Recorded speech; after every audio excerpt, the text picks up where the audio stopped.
Now, I want this morning to, in this first plenary, to invite you to look at simplifying our mission and vision. Rayner and another person wrote a book prior to this book on Essential Church on the simple church.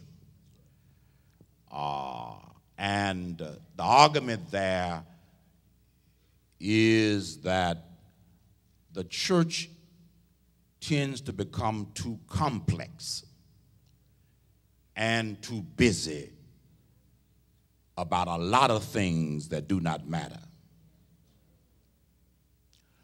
Aren't you struck by how often it is when something new and looks like it's got promise in the church happens that the first thing folks start talking about is let's organize it?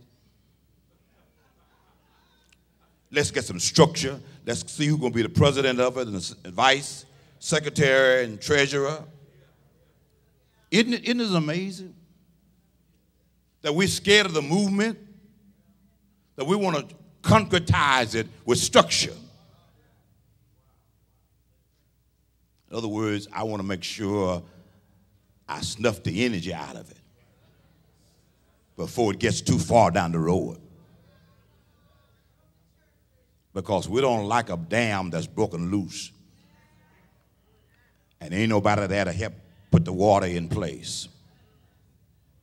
We don't like tsunamis because they are out of control. They make us vulnerable. It makes us feel like we're not in control, and we aren't anyway. And so simplifying the mission of the church suggests that a simple church is one that, or a congregation or denomination, that designs itself in terms of mission and vision such that there's a straightforward and strategic process that moves people through stages in their spiritual growth. And I don't have to go far to find such a church. It's called the Methodist Church. You don't have to go looking for it. It's right in the room. The Methodist Church is that church which codified, designed a process by which people move in their spiritual development. I will contend, Bishop Walker, that hearing is an art.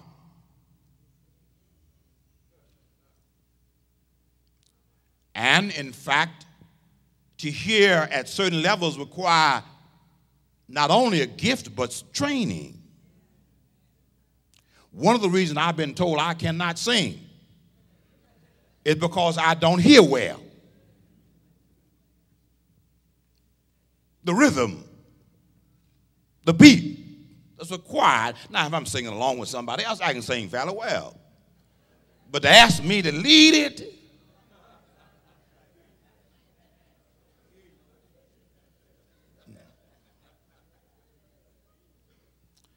but I was told by certain musicians some years ago that if I would allow myself to be trained, my hearing would be better. And I would be more in tune. But since I resist the training and think I'm too smart to be taught, then I keep singing off tune.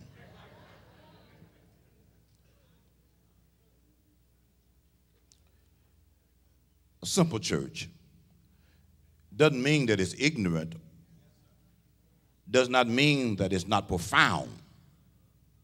It simply means, first of all, that it is convinced of what its mission is. And I start that because Rayner started with clarity. I don't think clarity is where you start initially.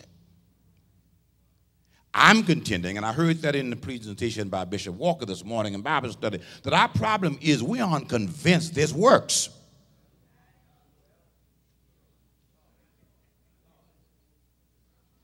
The church has heard too much already. And excuse my language, and the folk in the forward know I've used it, that the problem is we're spiritually constipated.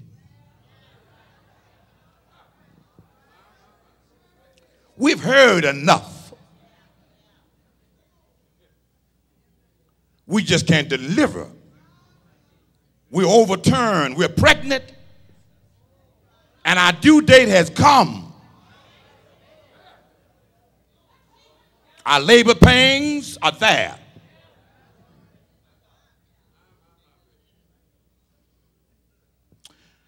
But sometimes you need assistance to deliver. Ain't that right, Louise? I was there when both our children were born, and I know something, now I know something about what it takes to deliver a baby. It is not a pretty sight, and Louise would remind me it is not without much pain. And so then a part of the conviction piece is the narrative that Luke and Matthew talks about when Jesus was baptized and heaven opened up and that great voice came from heaven saying, "This is my beloved Son in whom I'm well pleased." And immediately the Spirit drove Jesus out into the wilderness to be tempted and tried, tested by the devil. I have been troubled by that all my ministry. It would seem that the cross was enough. But early in Jesus' earthly ministry, he has to go by the wilderness to be tested. And the Spirit, the record says, I think that's what the record says, the Spirit drove him.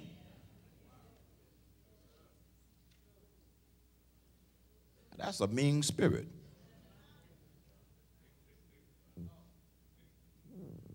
That would drive somebody into the wilderness. As if to say, you wouldn't go voluntarily. That's what Bishop Walker helped us with this morning. All of us in here want a witness. Yes, I want to be a witness. Can I be a witness?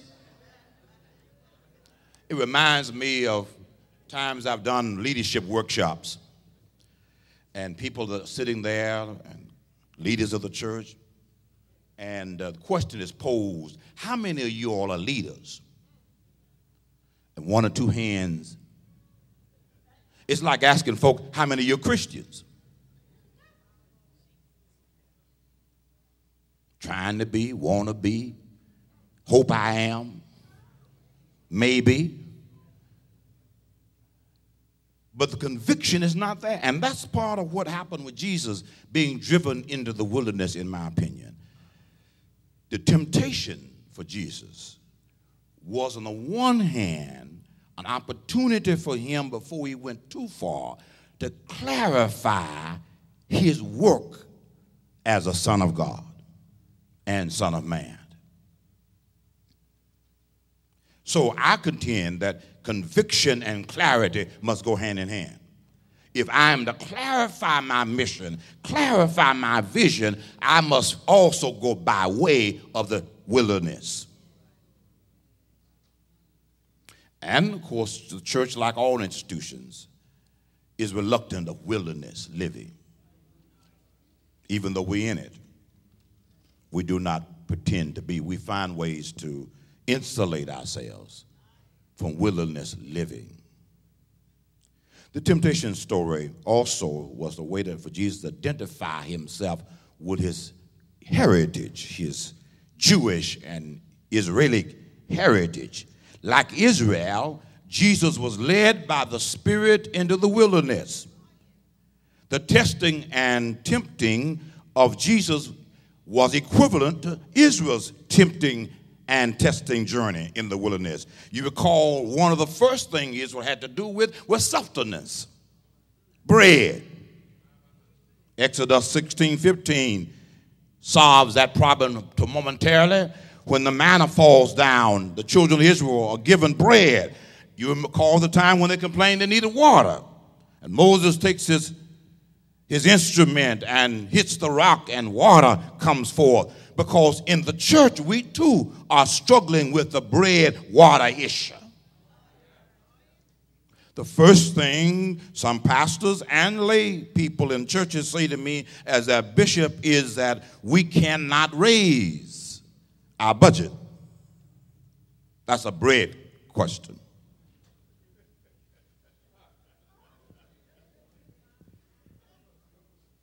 It's a bread question. The problem isn't the budget. The problem is simply that we have sat on our laurels and seen our church dying, and we have been comfortable more with death than life.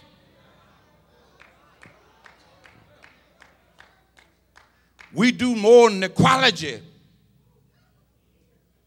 than we do new birth announcements.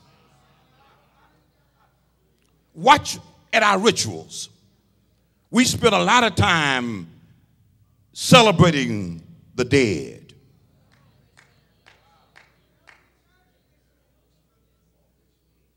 But what rituals do we have in the church to celebrate life, new birth?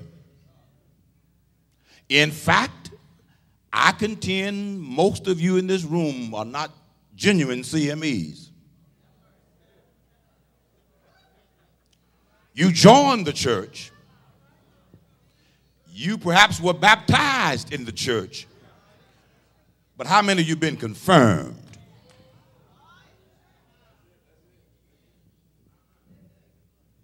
Confirmation is a lost ritual. And confirmation, in my opinion, is new birth announcement. That's when you hang out the balloon, get the cake, birthday cake, and say, y'all come. Us is going to have us a birthday celebration and a new birth celebration.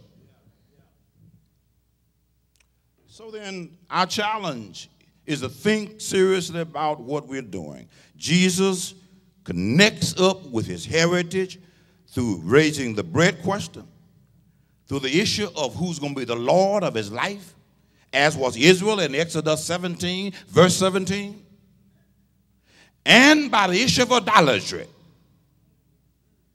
Who is going to be my God? Exodus 32 question.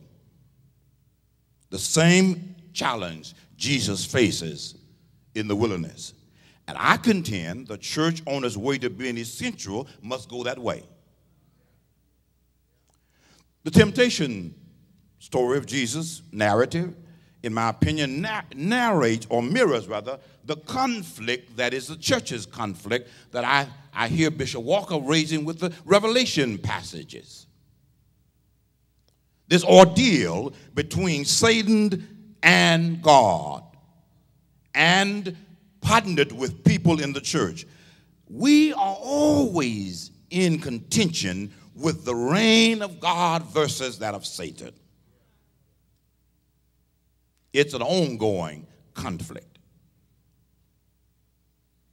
And so the church has to deal with that conflict. The other part of this temptation is it emphasizes Jesus' ministry should be understood as a fulfillment of the scriptures. Again, Bishop Walker helped me this morning because he says that the word for witness is martyr. If the church is to be essential, it has to be a suffering church. It has to go through, as all of the biblical record indicates. God, I don't understand it, but God makes God's self vulnerable for salvation of the humankind.